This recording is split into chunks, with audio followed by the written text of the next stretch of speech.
La députée Mégane Perry-Mélançon est dans son comté cet été. Ariane Oberbon l'a rencontrée afin de faire le tour des dossiers qui la préoccupent. Alors, bonjour à tous et à toutes. Bienvenue à la section entrevue de votre émission Reflet d'ici. Aujourd'hui, je reçois Mégane Perry-Mélançon, députée de Gaspé. Bonjour. Bonjour Ariane. Donc, bienvenue à l'émission ce mois-ci. On a plusieurs sujets au programme aujourd'hui. On va faire un bilan de la dernière session. Également, on va parler de ce que vous faites cet été sur le terrain, puis vos projets pour la rentrée parlementaire. On va revenir également sur les annonces sur l'éolien qui ont eu lieu dernièrement. Donc, beaucoup de choses au menu. Donc, tout d'abord, si on revient sur la dernière session parlementaire, qu'est-ce qu'on doit retenir de ce qui s'est passé au courant de la dernière année depuis février? Donc, en tant qu'élu à l'Assemblée nationale, c'est sûr qu'on a beaucoup traité des enjeux liés à la pandémie, toute la question des mesures sanitaires. On est une région qui avait ses particularités épidémiologiques et c'est important pour moi qu'on ait certains assouplissements, notamment pour nos commerces qui ont eu certaines difficultés là, avec les fermetures qu'on a connues, surtout dans le temps des fêtes et après. Donc, toute la question d'avoir des paliers d'alerte, donc les paliers de couleurs, zones vertes, oranges et jaunes, c'est important qu'on fasse des représentations comme élus pour que ce soit fait de manière juste et équitable envers les citoyens de la région, de la Gaspésie. Alors, aussi toute la question des déplacements. Alors, c'est certain que notre travail, le gros, s'est passé là, dans le contexte pandémique qu'on a connu. Et c'était aussi important pour moi comme porte-parole en matière d'économie d'être une voix là, pour les commerces, que les aides financières soient au rendez-vous. J'ai beaucoup conversé avec le ministre de l'Économie à ce moment-là, là, Pierre Fitzgibbon, pour que les programmes soient assouplis. C'était beaucoup de paperasse pour les restaurateurs et les autres qui avaient droit aux aides financières. Alors, on a vraiment été au front pour s'assurer là, que leur voix soit entendue. Il y a eu aussi des coupures. On a eu peur de coupures de services en matière de transport par autocar. On se rappelle que Keolis, à un certain moment, comme d'autres transporteurs ont eu aussi été au bord du gouffre. Alors là, il a fallu s'assurer que le gouvernement alloue une aide d'urgence pour encore une fois que nos citoyens, que nos concitoyens n'aient pas de rupture de service. Il y en a qui en dépendent beaucoup pour des soins de santé, par exemple. Les étudiants utilisent encore ce genre de transport pour aller à la maison ou y revenir. Alors, il y a ça. On a demandé aussi, on se rappelle, depuis quelques années, en fait, depuis l'entrée en poste de la CAQ au pouvoir, qui nous avait nommé une ministre qui était responsable de 3 grandes régions, Marie-Ève Proulx, on savait que la charge était beaucoup trop élevée pour qu'elle puisse être vraiment à l'écoute de nos besoins, qu'elle gère les dossiers. Alors, moi, j'ai demandé longtemps à ce qu'on ait un autre ministre en charge de la Gaspésie-les-Îles et finalement, on a eu droit à un changement de ministre et Jonathan Julien a pris la relève et je peux vous dire déjà qu'on a des bonnes relations. On s'est revus justement là cet été dans le cadre de certaines annonces. Et aussi, on avait déjà fait une première rencontre pour discuter des gros dossiers chauds là, de la région. Alors, des gains que je trouve importants pour la région. Évidemment, il faut que la relance économique post-pandémie, elle inclut le maximum de gens, les gens vulnérables, des gens qui ont des besoins spécifiques. Moi, je souhaite aussi qu'on ait une attention particulière aux femmes qui ont été de front durant la pandémie, dans le domaine de la santé, les infirmières, toutes les spécialistes de la santé, aussi les enseignantes qui ont beaucoup eu à adapter leur réalité en classe virtuelle. Tout ça, c'est énormément de travail. Et c'est encore des gens qui demandent des meilleures conditions de travail, pas seulement de salaire. Là, on demande des meilleurs ratios patients infirmières, même dans les classes pour ce qui est des enseignantes. Alors moi, j'espère que la relance ne sera pas seulement composée de projets d'infrastructures routières, ce genre d'investissement-là dans l'économie du Québec. Il faut qu'on aille plus loin que ça. Il faut que la relance, elle soit verte, elle soit, qu'elle mise sur les énergies renouvelables, quelque chose qu'on est assez compétent dans le domaine ici en Gaspésie. Donc, c'est ce genre de dossier-là qu'on a beaucoup regardé de près. Et les autres qu'on connaît bien, là, services de garde, crise du logement, là, on poursuit les efforts pour bien sensibiliser le gouvernement et qu'on ait des bonnes nouvelles très rapidement. Donc, c'est pas cette année exceptionnelle qui va avoir arrêté les travaux de votre côté. Cet été, comment ça se passe en dehors de l'Assemblée nationale? Qu'est-ce que vous faites dans vos projets estivaux? Ben, en fait, quand la session parlementaire termine au mois de juin, chaque député retourne dans sa circonscription. Et là, moi, en fait, c'est le travail que j'apprécie le plus, c'est d'être entouré des gens de la région, faire du terrain, d'aller dans les événements. On a le retour des festivals enfin cet été, alors il y aura quelques prises de parole certainement. D'être vraiment en contact avec le monde pour s'assurer que le travail qu'on a fait et celui qui est à venir ben, soit en phase avec les réalités de chaque personne, de chaque acteur économique, social. Bref, qu'on soit au rendez-vous pour aider tout le monde. Donc, c'est le temps de se faire finalement une évaluation, s'auto-évaluer comme député et corriger le tir s'il faut.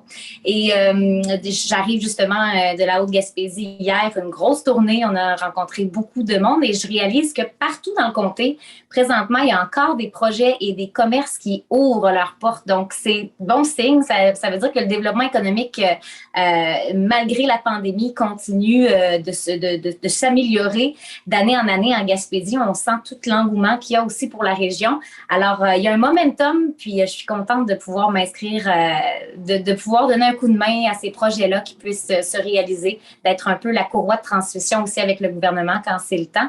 Donc, on se met à jour dans les dossiers l'été, puis après, ben, on repart pour la prochaine session parlementaire avec beaucoup de contenu et des demandes pour notre gouvernement. Avez-vous l'impression que le fait que les frontières soient fermées, ça a vraiment joué en faveur de la Gaspésie, justement pour amener du tourisme là, provincial? Ah, certainement. On est la région qui a ce petit côté exotique-là avec en bord de mer, proche du golfe Saint-Laurent. C'est toute une autre expérience qu'on vit en Gaspésie. Les plages, on a aussi la belle température depuis les derniers étés. Là, on est aussi, on vit les mêmes chaleurs qu'ailleurs au Québec. Alors, les gens en profitent. On a eu beaucoup de commentaires positifs l'été dernier, des gens qui reviennent aussi, c'est ça qui est intéressant.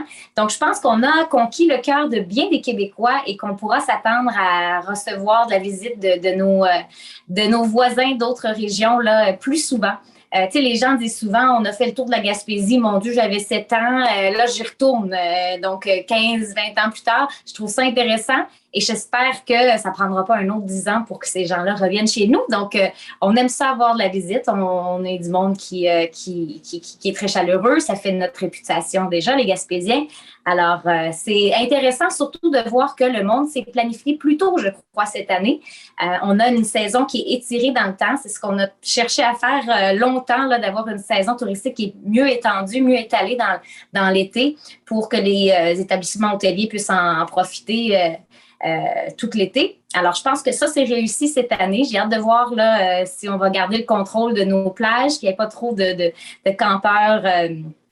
Mais avec les règlements qui ont été mis en place, là, je pense que ça a eu l'effet souhaité qu'on devait faire là, à court terme. Puis, c'est vraiment intéressant de voir ce qui se passe présentement là, du point de vue touristique. Est-ce que vous pensez que la région a les outils pour maintenir cet engouement-là à long terme pour justement favoriser le développement touristique? Très bonne question. Je pense que oui. Il va falloir, pour certains établissements hôteliers, ça prend un peu de renouveau, mettre de l'amour, de l'entretien. Là, je pense notamment là, au site de Fort-Prével qui a plusieurs types d'hébergements. Un camping, des motels. Donc, il y a beaucoup à faire pour remettre de l'ordre dans certains de leurs établissements. Ça va déjà bien au niveau de la saison. Les revenus ont maintenant un beau portrait financier. Alors, il faudra seulement là, que le gouvernement donne un coup de main pour qu'on puisse reniper toutes les installations. Il y a un projet aussi à Mont-Saint-Pierre, une belle relance touristique là, dans ce coin-là pour mettre à jour l'auberge de jeunesse qu'il y avait dans le cœur du village à l'époque. Puis là, on a tout un projet là, pour créer une espèce d'espace public autour de ça. C'est merveilleux comme projet. Alors, ça aussi, ça va être emballant de le mettre de l'avant et de demander l'aide là, de la ministre du Tourisme et dans les différents programmes gouvernementaux, voir où on peut aller cogner. Et je pense qu'avec tous ces projets-là, on va être en mesure de garder les gens plus longtemps dans certains endroits moins achalandés, donc d'avoir une meilleure répartition aussi de l'achalandage touristique. La Haute-Gaspésie, elle a encore beaucoup de place pour accueillir les gens plus longtemps que quelques heures là, sur leur passage. Donc, ça va être de voir comment on peut, en tant que région, travailler ensemble à ce que tout le monde puisse bénéficier de cet achalandage-là. Mais oui, il y a encore plein de belles choses à découvrir et à développer en Gaspésie. Et maintenant, on va se projeter un peu dans le futur. Je parle déjà de rentrée. Je sais qu'on est encore en été, mais ça s'en vient vite. Est-ce que vous avez déjà des projets sur la table, des sujets précis que vous voulez aborder à la rentrée parlementaire? J'ai envie parce que là, on arrive dans la dernière année de mandat. Déjà, pour au niveau provincial, là, on a déjà fait 3 ans de mandat. Donc, consolider tout ce qu'on a déjà travaillé comme dossier. Il y en a qui traînent encore. On espère des bonnes nouvelles et ça se pourrait là, qu'on ait certains dossiers qui débloquent rapidement. Là, on a eu la visite du ministre de la Famille et on se rappelle qu'on a levé la main depuis longtemps là, dans le comté pour avoir les places requises pour que les parents puissent retourner sur le marché du travail. Pour moi, ça, c'est sûr que je vais continuer à travailler ce dossier-là. Mais d'un point de vue plus macro, c'est évident qu'il faut qu'il y ait une vision de développement économique régional dans le Conseil des ministres de la CAQ. Donc, je n'ai pas encore vu tout le potentiel que le gouvernement peut mettre dans les efforts de développement ici et dans les autres régions du Québec. Donc, je pense qu'il faut vraiment décentraliser la fonction publique, envoyer les 5000 postes de fonctionnaires qu'on nous avait promis de décentraliser dans les régions. Il faut que ce soit fait. Il faut qu'on ait une belle couverture aussi pour Internet haute vitesse. Donc, je pense qu'en termes de développement régional, on a déjà l'intérêt des gens à venir s'installer, mais il faut que ce soit fait. Il faut qu'on puisse bien les accueillir et il y a quelques enjeux encore à régler. Donc, service place en garderie, logement, il faut avoir du logement abordable. La CAQ, malheureusement, n'est pas au rendez-vous sur le nombre d'unités de logement qu'il faut créer. Il faut que le gouvernement construise 5000 logements par année si on veut résorber la crise. Et malheureusement, on s'est engagé du côté de la CAQ à en livrer 500 pour les 5 prochaines années, ce qui est vraiment, vraiment en deçà des besoins. Alors, il faut vraiment avoir une grande vision pour développer une région comme la nôtre. Super gros potentiel, mais il y a des freins et on va s'assurer de les régler dans la prochaine année. Pensez-vous qu'avec la vaccination qui avance, la pandémie qui semble vouloir, du moins pour le moment, s'essouffler un peu, pensez-vous qu'il va y avoir de la place justement pour traiter ces enjeux-là? J'espère et je pense que oui. Je pense qu'on voit déjà un peu plus les autres partis là, prendre leur place sur l'échiquier politique. Ça a été difficile là, pour les oppositions d'avoir la même visibilité que le gouvernement qui avait des conférences de presse. À un moment donné, c'était presque quotidien à 13 heures. C'était une espèce de messe où tout le monde écoute ce qui va suivre et ça nous affectait là, dans notre... personnellement. Alors, je comprends qu'on s'est vraiment rallié à la cause, rallié au gouvernement, mais il y a quand même des gros dossiers. Là. On va suivre de près le 3e lien à Québec. On parle de 10 milliards de coûts pour les Québécois et on a de la difficulté à régler les problèmes de transport en région. Là, à un moment donné, il va falloir aussi qu'on ait notre juste part. Et c'est ça le travail des oppositions. C'est pas de critiquer pour critiquer, mais c'est de s'assurer que tout le monde soit gagnant dans les décisions gouvernementales. Alors, j'espère aussi que on pourra se faire valoir sur nos propositions. On a un plan de relance très d'actualité, basé sur la justice sociale, l'environnement. Alors, j'ai hâte de pouvoir en parler, d'avoir un meilleur endroit, là, un meilleur espace de communication. Mais je pense que dans la région, on a un très bon lien avec les citoyens. On a plusieurs médias régionaux. Alors, ça va être très intéressant d'entendre mon nouveau chef, justement, aussi. Là, ça fait 1 an qu'il va être en poste bientôt, au mois de novembre, je crois. Alors, il fait beaucoup de terrain cet été. Il va pouvoir prendre aussi là, ses aises dans l'espace média. Alors, ça va être intéressant aussi à suivre. Parfait. Donc, un dernier sujet à aborder. On sait qu'il y a eu plusieurs annonces qui ont été faites au cours des dernières semaines dans le domaine de l'éolien. Simplement une réaction par rapport à tout ça? Une réaction je vais essayer d'être concise. C'est sûr que ça a été surprenant de voir l'ampleur qu'on a donnée à cette annonce-là. LM avait fait un gros travail. Le gros du travail vient de LM Wind Power, Alexandre Boulay qui a présenté son projet.